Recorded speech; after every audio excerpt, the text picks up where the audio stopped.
Hi everyone, it's Dan here from Flexxable, and today we're going to talk about my #1 pay per lead closing strategy and what's worked for me so well over the years. Let's get stuck in.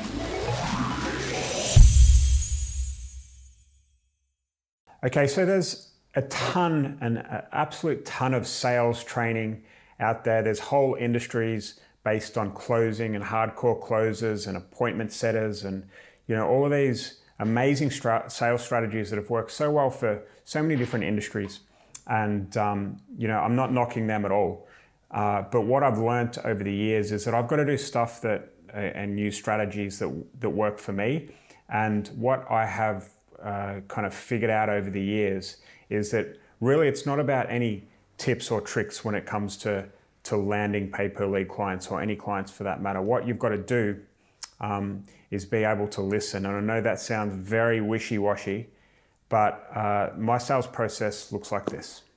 If you're anything like me, you're probably a little bit bamboozled by the number of closing strategies out there, the number of sales strategies and tactics and hardcore closer groups and appointment setters and whole industries that are popping up left, right, and center with people that can promise you, super high close rates and help you reduce your cost per sale and all of that type of stuff, right?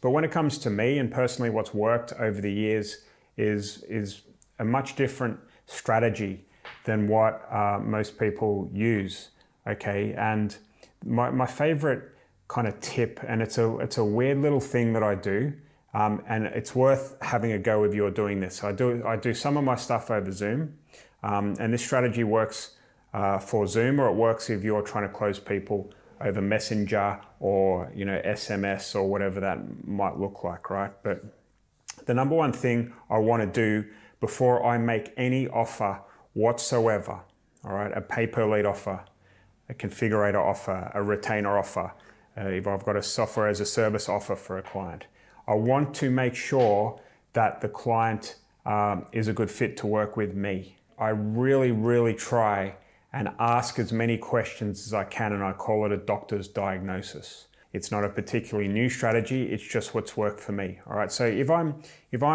let's say about to jump on a call with a solar company, for example, I want to know whether or not I want to work with them. So I'm going to have a certain criteria beforehand that they must have if I want to work with them. All right, and I've got my list of bullet points. I know exactly what that is. It's in my head, and I want to make sure that they tick all of these boxes before I even make an offer. Okay, so I'm just making up these things, but if it's a solar company, it could be that they've bought leads before, they have a website, they have a sales team of more than 3, and they also have a good CRM to be able to make sure they're organized when they're doing the sales, all right? And they have to be buying leads at the moment. Maybe that's 5 things, all right? So if I have that list of 5 bullet points in the back of my head or written down on a bit of paper before I go into a presentation, whether it be on Zoom or on the phone or in front of a messaging app or WhatsApp or whatever that is, I want to ask these questions, and I do it in a very inquisitive way to try and understand the client's business. And the way that I also do that is by telling them up front that that's what I do. I even say to them, I've got a little weird thing that I do. I just usually take some notes, and I've got a few questions to ask before I want to make sure it's a good fit before I can offer you anything, okay? And what I do then is just ask the question. So I'm like, hey, Mr. Client, how's it going?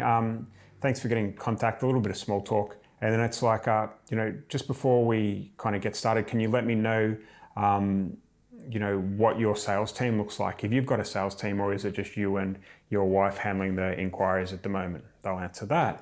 I'll figure out if they've got, a sales team. And if they do, then I'll kind of ask the next question. It could be something like, all right, so that sales team, are you feeding them leads at the moment from your own Facebook efforts, or are you doing any kind of ads yourself, or are you buying leads from a company, or are you just kind of door knocking or cold calling? And they'll come back and they'll tell me, well, actually, we've tried some Facebook ads ourselves. It doesn't work. We just want to close, and we've actually tried buying from Home Advisor. that hasn't worked. And now we're running with a lead gen agency that charges us a monthly retainer and ad spend. And then I'll take that note down. I know they're buying leads at the moment. They're spending on advertising, so they're still a good fit.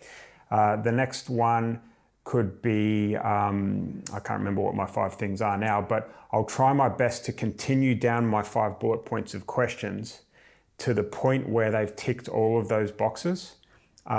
And I'll also, and this is key as well, this is what I've found over the years, and some of you might have been in sales conversations with me if you've bought some of my stuff, is I'll try and add a little bit of humor and a little bit of personality into that conversation so they start to know and like and warm to me and make them laugh a little bit. This is really key to making a sale.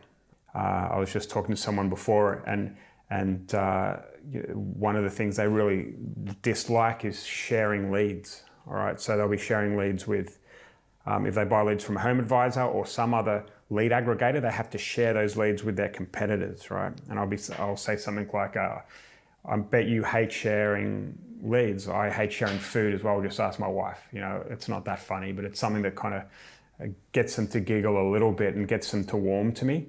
And that really, really works well. Okay, so what I'll do is I'll continue on that doctor's diagnosis.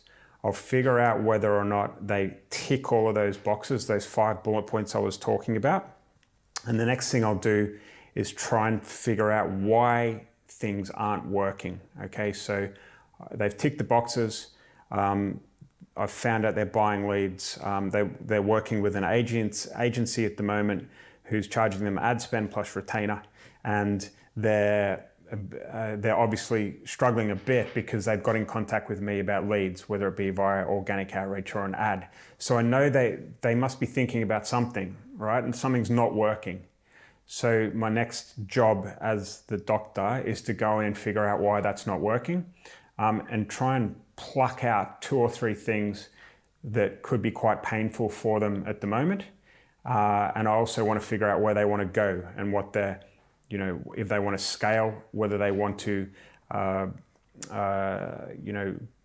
a certain cost per sale. And if they can hit that cost per sale, how many leads they can, or how many different solo jobs they can do per month. I want to see where they want to go. All right. So if I can figure out what their pain points are and where they want to go, I can then say, well, I can actually help you go from X to Y. Would you like me to show you how? All right. And after that, I'm terrible at kind of that stumbly, bumbly close that most people do. So I just have a Google document that I send people, which outlines my offer and really kind of just closes them via the written word rather than my crappy close techniques that I just don't have that natural gift. It makes me feel uncomfortable. I can almost feel the client on the other end of the phone squirming around as well. So that's my kind of tactic for closing. It really is a filtering process, finding out where their pain points are and then telling them that you can move them from X to Y. And it's really that simple. And then if they kind of want to be shown the Google Doc, then I send them the Google Doc.